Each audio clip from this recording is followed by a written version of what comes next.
Alright, I'm going to show you how you can do this picture-in-picture thing.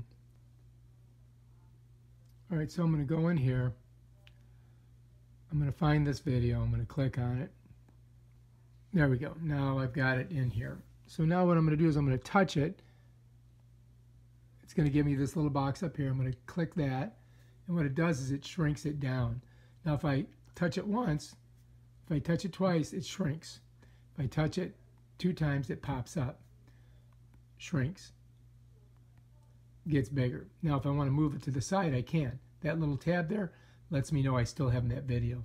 So then if I slide this up and I go to another app, I don't know, let's just go ahead and open up Instagram. Then I take this and I pull it over. I can watch my video as I scroll through here. But if I double tap it, it gets smaller. And then if I go again, it gets larger. And then if we pull it up, we can put it at the top of the thing. Pull it down, we can put it at the bottom. Push it this way, it goes to the side.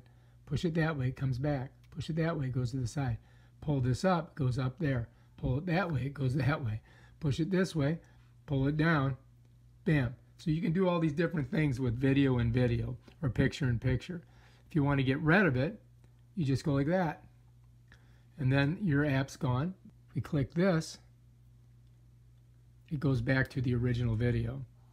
And then in here, I can click it again, and then I can get out of it. And that's how you use it. And then bam, I'm right back to the Facebook feed where I got it from. So those are things you can do with picture-in-picture.